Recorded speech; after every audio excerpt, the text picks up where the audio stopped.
Hello everybody, it's Sephiroth4 for the weekly update. A few things today.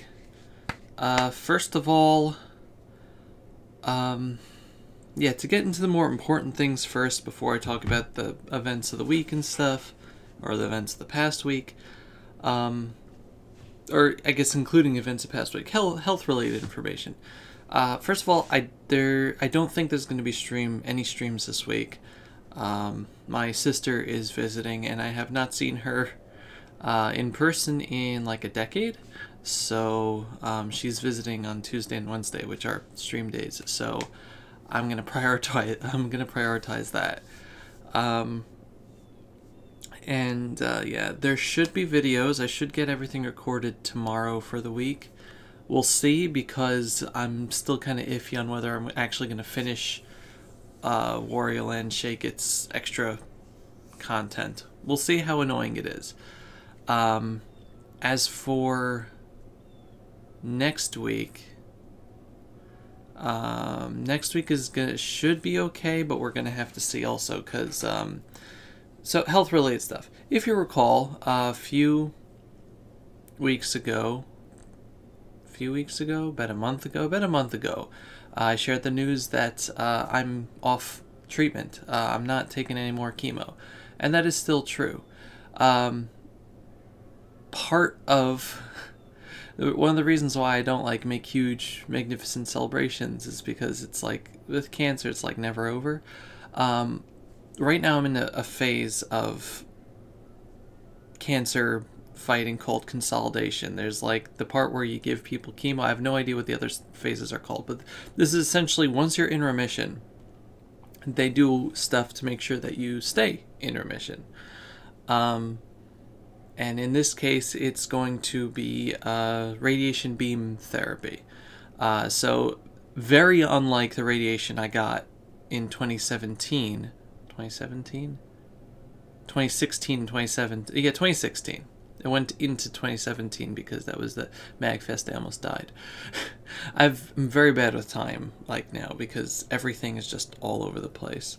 So it's radiation beam therapy. Essentially, you lie on a table and they focus beams of either proton beams or X-rays. In my case, it's going to be X-rays, just because that's going to be better for me, or more effective, they hope. But they focus beams in certain spots externally and essentially hopefully burn away any residual cancer cells so that they don't grow back. I don't have to take anything. I don't have to be injected or ingest anything outside of like getting a scan on the 27th of this month in order to make sure that or in order to get like a picture of my body and have them set up like a whole program of precision of where the beam should go. But yeah, so like according to the PET scans I get, I'm in remission, and I am in remission. There's no doubting that. But we, at this point, want to make sure that I stay that way. And that means getting radiation. Now, this is all, again, in the future, so it's subject to change. And knowing me, it's very subject to change. But the way that this is going to go, probably, is I'm going to get that scan on the 27th. And then starting around December 10th, or whenever the Monday of that week is, they work from Monday through Friday. So I'm going to be going in every day for 4-ish weeks, Monday through Friday in the morning, to Philadelphia, to the the Perelman, I don't know, the Roberts Proton Therapy something or another. It's in the same location that I'm always at the Hospital University Pennsylvania / Children's Hospital Philadelphia complex. It's a very big place. So I'm going to be going in every morning, getting radiation, and then coming home. Yeah, the trip is like over an hour, but hopefully the actual procedure will be about 45 minutes each time. So I should be able to get back early afternoon each day. I'm going to be tired over the course of the month. Hopefully, there's possibility of other side effects, depending on where the radiation goes. nausea or whatever. I'm going to try to work around that. I should be fine for streaming. I'm going to do my best to keep up with like regular video production. I'll be done with Wario, so I might move on to my next stuff, but we'll see. The big thing is that because of the timing of this, it gets really close to MagFest, and I told them I'm not going in for radiation when I'm supposed to be in National Harbor. So they said, okay, okay. I didn't tell them I'd be at a convention. I just said I'm not available. So they said, yeah, we can work around it. We'll just add more to. So I'm probably going to be getting radiation before and after. But it's not going to be like 2 years ago, where I got radiation a few weeks before MagFest, and that was the internal radiation that went through my whole body. Because what that does is that it goes through your entire body, kills your blood, and just makes you awful. And it was the second one I got, so like I almost died. I really almost died. If you saw me at that MagFest, you know I almost died. I can laugh about it now. It was scary. But yeah. This is not going to affect my blood. At like worst, I'm going to get a little tired. So MagFest is going to be fine. Like if I'm lucky, when they take the scan, like that's like an approximate time of 4 weeks, like 20 days of treatment. When they take the scan, they're going to take a look and see like, okay, do we need like anywhere between 14 and 24 days of this stuff? Yeah, so it's gonna be a busy month for me. Again, what that means for videos and streams, obviously my health is going to come first. The way the doctor phrased it is that we want to do this now, because like if we push it off, there's like really no point. Like this is essentially like the last blow, hopefully the last blow. Like it's disintegrated from my system, and there may be like a few residual cells, and this is going to be the like just burning out all the areas around the tumor sites and just making sure that there's nothing left. So this is going to be going into 2019 treatment and cancer free, like completely not needing anything else aside from scans every few months. That's it. Like not even external treatment, which is, again, this is external. I'm done with internal treatment like entirely, hopefully. I say hopefully because there's, what if it relapses? But if it doesn't relapse and everything is good, the plan is this is going to be the very final last thing. Outside of other possibilities that aren't treatment but preventative in getting a relapse. So yeah, it's a busy life for a cancer patient. So yeah, I expected this. They told us that this would be something. Usually the beam therapy happens to people earlier on in treatments, but I'm very different. Just the way that I responded to all the initial therapies. So, it is what it is, but we knew that this was coming. I didn't think it would be in December. I thought it would be like February. But the logic is there. Like if we push it off to February, there's really no point, because like if we can wait till February to get this, then we don't actually think that there's anything that needs to be burned out, so there's no point in getting it. So like getting it now is just the most logical thing. It just means that I'm not going to have any time during December, or I'm going to have like half a day during December. I'm going to have to get up early and stuff, and it's going to be fun. But again, I should be able to continue streaming Tuesdays, maybe Wednesdays. I might like adopt more of a chill schedule. We'll continue Kingdom Hearts, and maybe I'll just do drawing art streams and stuff. Less time also each night, or each of the nights. And yeah. So it's just stress now, because I have to draw pictures for MagFest. Still trying to work on Patreon drawings, but like, this is like really, I need to like reprioritize now. So I don't know what I'm doing. I have commission stuff that I need to work on now. So I'm really hoping to get like stuff done this week. But yeah, so assuming that the scan next week goes well, and they start formulating a plan, the first week of December that I don't get treatment, which is also Hanukkah this year, I'm going to be recording like crazy for my new Let's Plays, so that's going to be fun.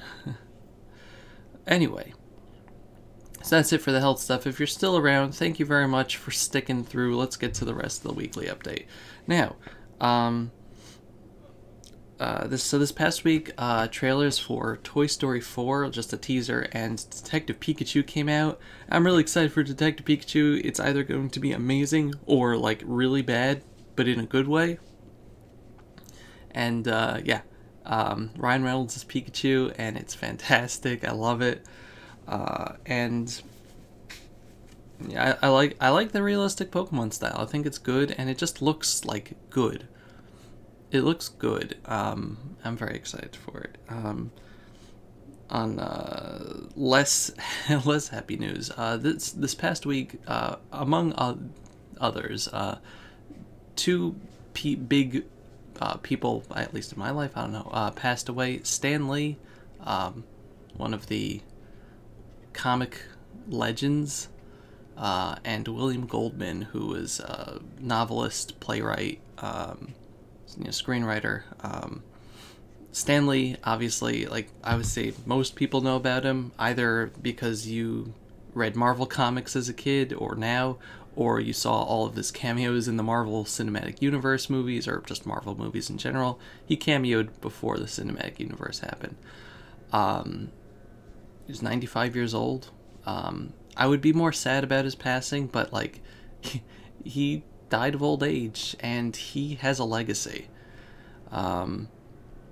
I grew up with Marvel Comics. I grew up with DC Comics too, but I grew up with Marvel Comics. I loved like characters, X-Men and Spider-Man, and just everything, Captain America and the Avengers and Iron Man, and a lot of great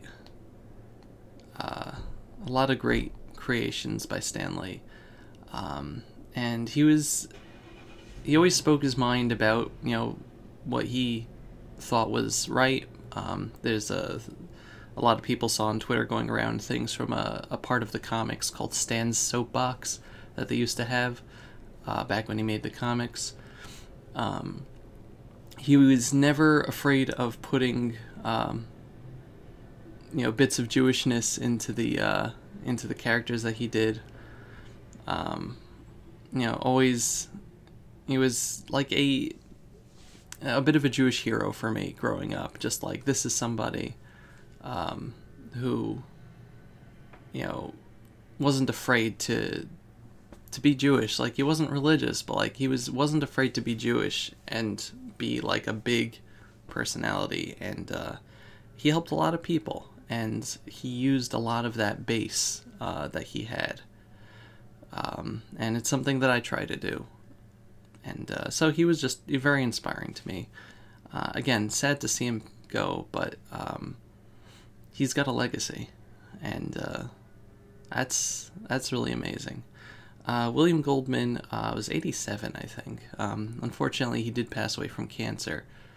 But among like other things, at least most importantly for me personally, he wrote The Princess Bride, and he also did the screenplay for The Princess Bride.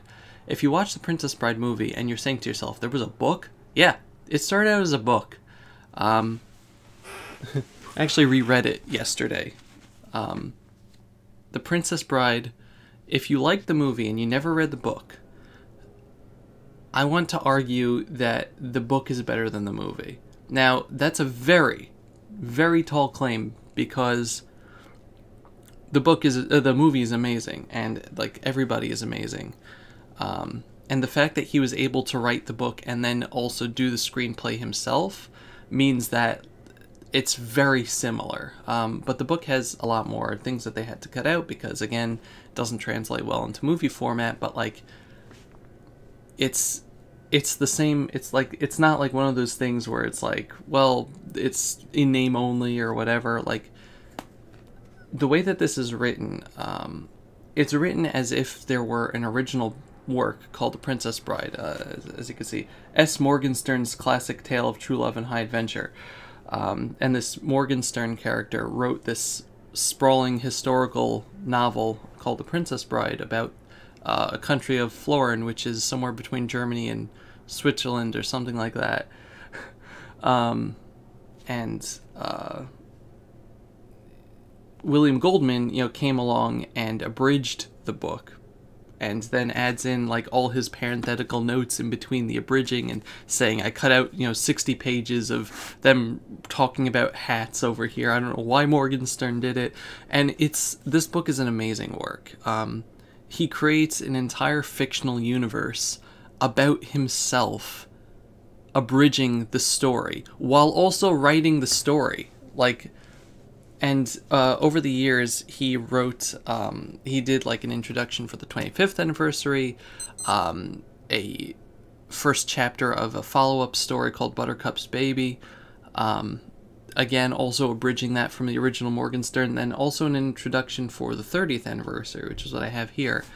And each one adds to this universe he created, and it's so hard to tell what what is truth in what he's telling, and talking about his family, talking about the making of the movie, and what is like just completely made up.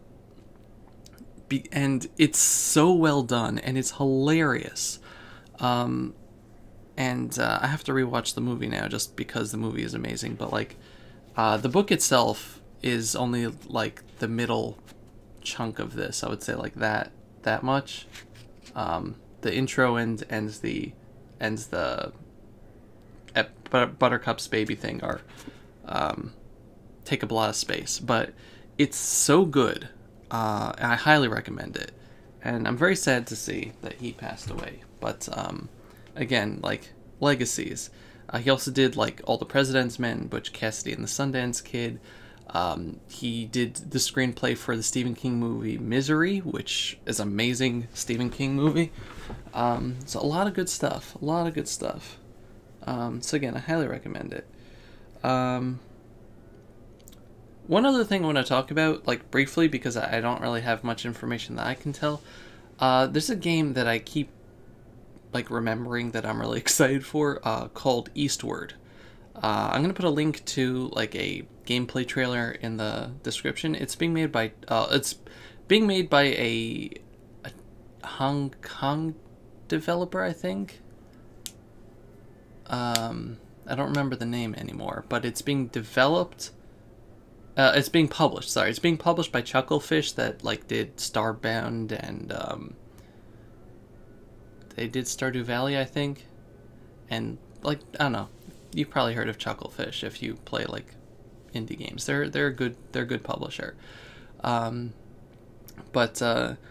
it's Eastward it's essentially like, it's an RPG. It looks very Earthbound like, and the art style is like pixelated, and it's reminiscent of like, I don't know, like 90s Japanese anime, maybe.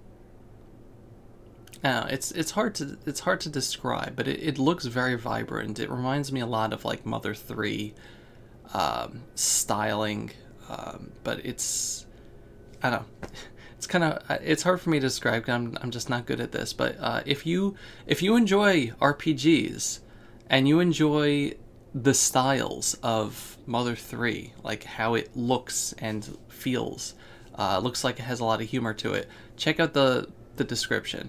Check out their gameplay thing, or go to the website and find like the trailers for it. Right now it's on Steam as coming soon, so hopefully we'll get like more of a release date. But that's something that I'm definitely going to be playing in the future, probably for this channel, probably blind, just because it looks really good.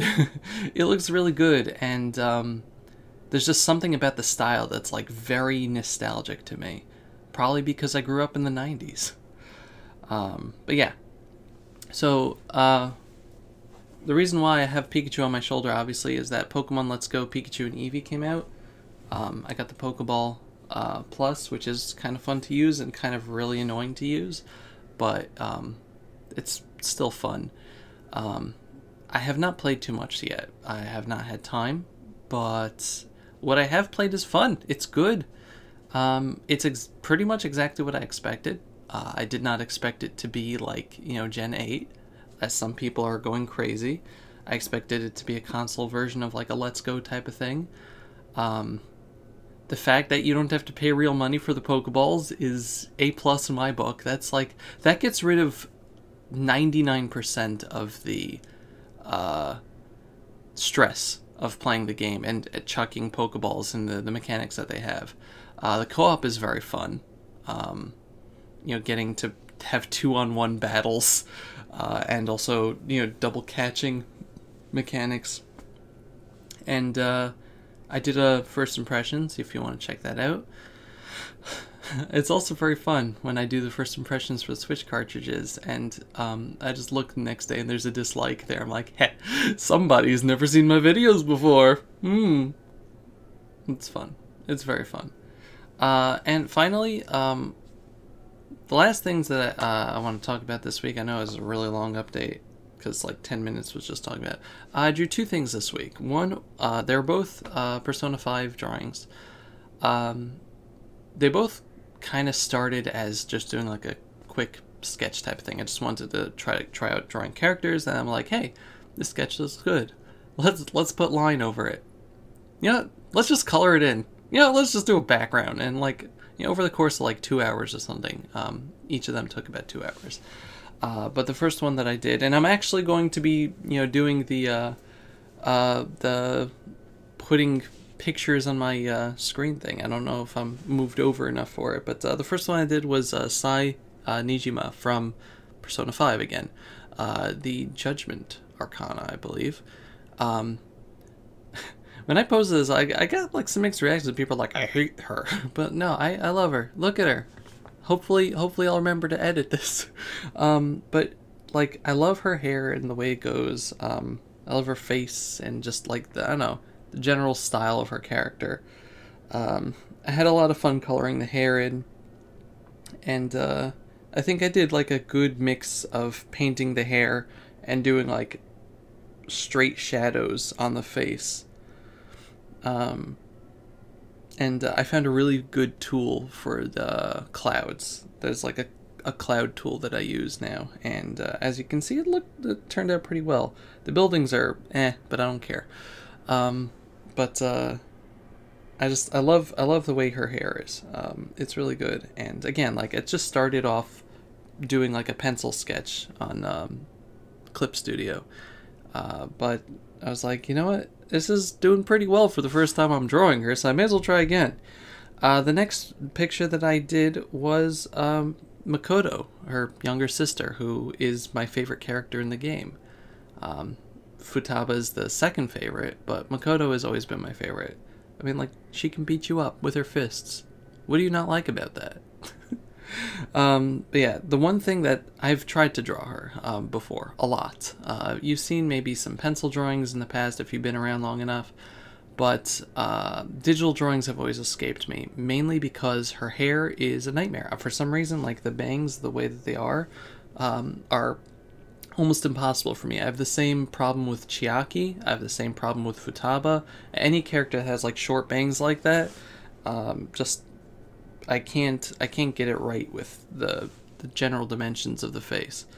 This time I tried again, because I was like, hey, I did pretty well with Sai, so I may as well try again. And I did a pencil drawing, and I'm like, oh, it looked pretty good. Let's ink this over. So, yeah, I got the inked version that I've had on the screen for like 20 seconds now, or half of 3 minutes now. As you can see, like, the eyes are just like really clear. The hair is like a good length. The main problem with her is that braid that she wears. And no, that is not her braided hair. That's like a hairband. But it's really easy to just Google hairband or like hair braid tutorial, and look at a step-by-step process of how to do braids. And I was like, okay, well, I guess I'll try this out. And look, and that's the result. It looks really clean. So yeah, so I was like, you know what? I'm just gonna color this one in too. And I actually remembered, I didn't, the reason why I didn't show any line work on the Sai one is because I merged everything.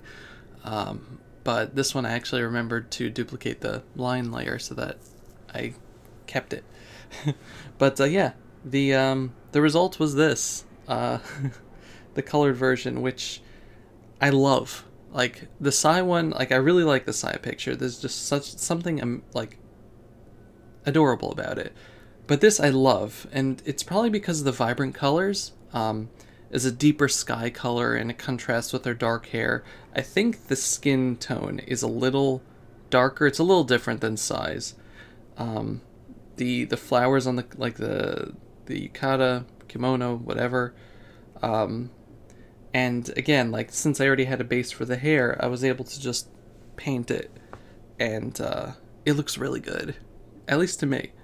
The little like white line on the hair outlines, the lips actually, like I didn't have to spend 30 minutes trying to draw.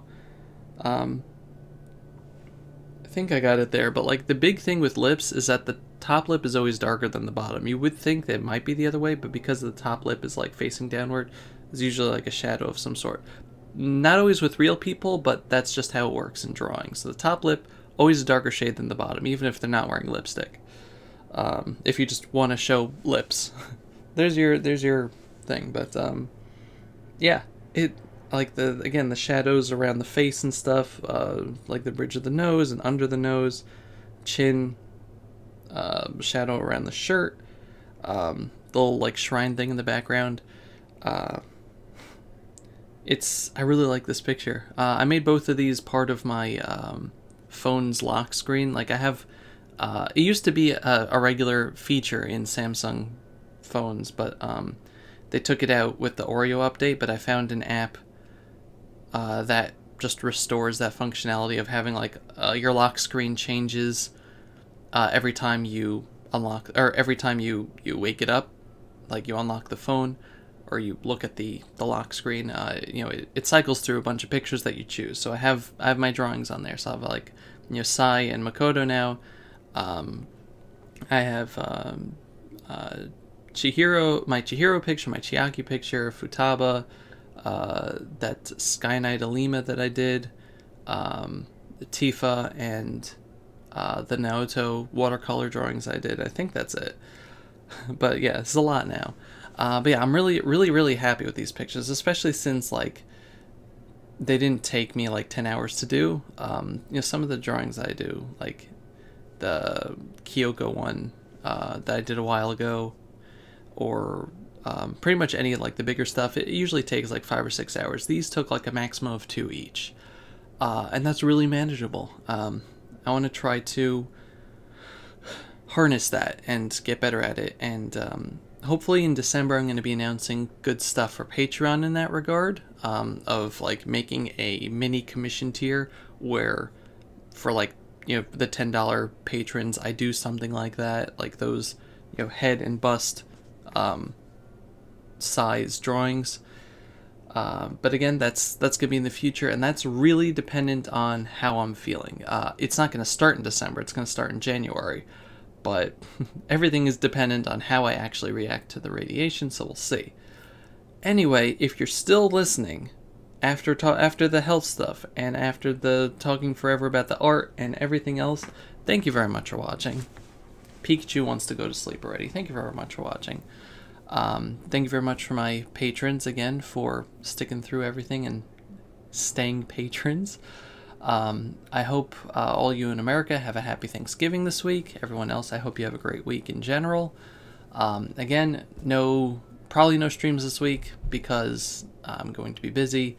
I'm going to try to get videos up. If I don't have videos for Monday, Wednesday, Friday, I'll still have Hat in Time stream VODs. If I can't get Wario done, I might start putting up Kingdom Hearts, because I've already done several hours of that and there's a lot to go through. Yesterday's yesterday's Hat in Time video was the one where Misei rated me, so you can check that out. It was fun. It was the Snatcher fight. But yeah, so thank you all very much for watching, and look forward to good stuff. Maybe not for me, but look forward to good stuff. Goodbye, everybody. Bye bye.